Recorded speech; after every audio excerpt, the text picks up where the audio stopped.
जाएगा। दो राजनीतिक मेहमान हमारे साथ इस वक्त फोन लाइन पर जुड़ गए। पंकज चतुर्वेदी जी बीजेपी प्रवक्ता और इसके साथ ही योगेश यादव जी भी हमारे साथ कांग्रेस प्रवक्ता फोन लाइन पर जुड़ गए। आप दोनों का बहुत स्वागत है सर। योगेश यादव जी, सबसे पहले मैं आपके पास ही आना चाहूंगी। अलग अलग तारीखों में कमलनाथ जी के अलग अलग बयान, पहले कहते हैं कि जिसे जहां जाना है वो वहां जाए, दूसरी बार कहते हैं कि नकुलनाथ छिंदवाड़ा से चुनाव लड़ेंगे। और सुमित्रा महाजन जी के ऑफर से जुड़ा हुआ सवाल जब पत्रकारों ने कमलनाथ जी से पूछा तो वो ये कहते हैं कि आपकी क्या राय है, और आज नॉमिनेशन से दूरी बनाना क्या कहता है सर? क्या चल रहा है कांग्रेस में और इस वक्त कमलनाथ के दिमाग में क्या चल रहा है? देखिए, ये काल्पनिक कयास लगाना मैं समझता हूँ गलत है। कमलनाथ जी का कहीं पर भी ऐसा बयान नहीं है कि जब उन्होंने ये कहा हो कि वो कांग्रेस को छोड़ रहे हैं या कांग्रेस से उनको विरक्ति हो गई है। नहीं, ऐसा मैंने नहीं पूछा सर। ये मैं आपको स्पष्ट कर दूं, मैंने आपसे ये सवाल बिल्कुल नहीं पूछा है कि क्या कमलनाथ जी कांग्रेस को छोड़ रहे हैं। मैंने आपसे वो 3 अलग अलग बयानों का जिक्र किया जो वो मीडिया के सामने कह चुके हैं। अपनी बात रखिए सर। नहीं, देखिए, मैं आपको स्पष्ट कह दूं कि मीडिया का अपने अर्थ होते हैं, अपने इंटेंशन होते हैं, लेकिन कमलनाथ जी के संदर्भ में मैं स्पष्ट रूप से कह रहा हूं, वो कांग्रेस के प्रति प्रतिबद्ध हैं, प्रतिबद्ध रहेंगे और जीवन भर वो कांग्रेस के प्रति ही कार्य करेंगे। नकुलनाथ जी कांग्रेस के प्रत्याशी के रूप में चुनाव में जा रहे हैं, उतर रहे हैं। और जहां तक आज के नामांकन का सवाल है, चूंकि आज डेट लास्ट है और वो कहीं बाहर है, अन्यथा कोई इस बात का वो नहीं है, उनकी जानकारी में आदरणीय अशोक सिंह जी को जो प्रत्याशी नामांकित किया गया है और कांग्रेस की विचारधारा के अंतर्गत ही कमलनाथ जी कार्य कर रहे हैं, वो कांग्रेस के प्रति प्रतिबद्ध है। और किसी भी तरीके की कल्पना लगाना या अनुमान लगाना, माननीय सुमित्रा महाजन जी के बयान के संदर्भ में भी उन्होंने ऐसा कुछ नहीं कहा भारतीय जनता पार्टी का कोई नेता कोई बयान देगा तो इसका अर्थ ये तो नहीं कि वो बात की सफाई देते रहेंगे। उन्होंने कहा कि भाई और कोई बात कीजिए या पूछिए, इसका अर्थ ये तो नहीं है कि वो हर किसी की सफाई देते रहेंगे। कमलनाथ जी को राज्यसभा नहीं जाना था क्या योगेश यादव जी, या पार्टी ने उन्हें आगे नहीं किया? देखिए, आप कमलनाथ जी का कहीं भी ये बयान नहीं आया कि वो राज्यसभा में जाने के लिए इच्छुक है। कमलनाथ जी के प्रत्याशी के रूप में कहीं ऐसी बात नहीं है। वो एक वरिष्ठ नेता है, केंद्रीय मंत्री रहे, मध्य प्रदेश के मुख्यमंत्री रहे हैं। सबको पार्टी में सम्मान देने के लिए हर बात में उनकी अनुशंसा होती है, स्वीकृति रहती है। ठीक है सर, मैं आगे आपसे बात करूंगी क्योंकि कुछ सवाल और हैं जिनका जवाब जनता चाहती है।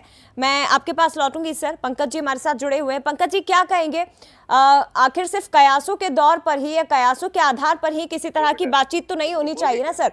पंकज जी, जिस तरह से योगेश यादव जी सवाल उठा रहे हैं, बीजेपी क्या मौका लपकने की ताक में बैठी है?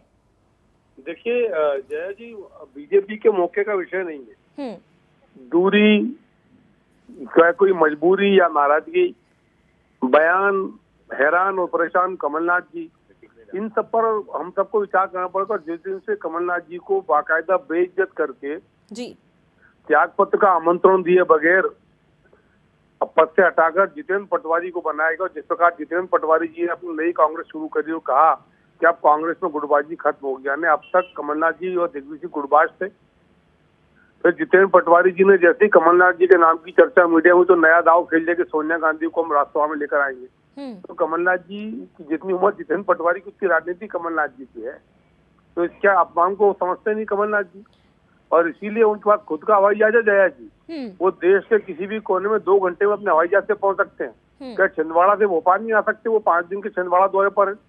क्या 5 दिन तक कमलनाथ जी के छिंदवाड़ा का दौरा 15 को जाए? कि सिर्फ उनके इस तरह के बयानों या उनके नॉमिनेशन में ना शामिल होने को लेकर तो किसी तरह के कयास नहीं लगाना चाहिए ना, ये उचित नहीं है। योगेश जी कह रहे हैं ऐसा। देखिए योगेश जी, कांग्रेस उचित अनुचित वो तय कर रहे हैं। हम तो सामान्य सवाल पूछेंगे। वो कमलनाथ जी जिनके लिए भोपाल से छिंदवाड़ा हवाई जहाज के माध्यम से मात्र 45 मिनट की दूरी पर है, हाँ। खुद का हवाई जहाज है। कमलनाथ जी देश के 2 नंबर के उद्योगपति हैं। कितनी देर लगी? पौन घंटे का रास्ता तय नहीं कर सकते? और सवाल पौन घंटे की हवाई यात्रा का नहीं है जया जी, सवाल उस बढ़ती दूरी का है जो कांग्रेस के मालिक और कमलनाथ जी की बढ़ती जा रही है। और बराबर आप देखिए कमलनाथ, आज तो कोई आपको चित्र दिखा जया जी कमलनाथ जी जितेंद्र पटवारी के सर पर आशीर्वाद रखकर कह रहे हो कि तुम आगे बढ़ो, तरक्की करो। आपने जो सवाल उठाया है उसका जवाब योगेश जी से जल्दी से ले लेती हूँ। योगेश जी, ऐसा कोई पद नहीं होगा मध्य प्रदेश की राजनीति में या केंद्र में जो कमलनाथ जी ने नहीं निभाया हो या जो पद उन्हें ना मिला हो, लेकिन अब वो केवल एक विधायक बनकर रहेंगे क्या? उनका भविष्य क्या रहेगा, सियासी भविष्य आगे? क्योंकि राज्यसभा की एक उम्मीद थी लेकिन वो भी नहीं हुआ। देखिए जया जी, स्पष्ट रूप से मैं कह रहा हूँ कि चाहे जीतू पटवारी जी की नियुक्ति हो, जी। चाहे अशोक सिंह जी का नामांकन हो, इसमें हमारे दो सम्मानीय नेता माननीय कमलनाथ जी और दिग्विजय सिंह जी की अनुशंसा रही है और उनकी सिफारिश रही है। और हमारे वरिष्ठ नेताओं के संरक्षण में एक नई पौध और एक नई तैयारी कांग्रेस को की तरफ से उदय हो रही है जी। और अच्छी शुभ संकेत संभावनाओं को लेकर कर रही है। अब भारतीय जनता पार्टी के ठीक लोग है, कुछ शुभ भी संकेत का आप जिक्र कर रहे हैं योगेश जी, शुभकामनाएं हम आपको देते हैं, बहुत जरूरत भी है कांग्रेस को इस वक्त इन शुभकामनाओं की। फिलहाल शुक्रिया आपका योगेश जी, इसके साथ ही पंकज जी आपका भी बहुत धन्यवाद तमाम बातचीत के लिए। लेकिन कमलनाथ जी के मन में आखिर क्या चल रहा है ये वही जाने, लेकिन उनके लगातार जो बयान आ रहे हैं उससे मध्य प्रदेश की पूरी सियासत गर्मा चुकी है और पारा लगातार हाई चल रहा है।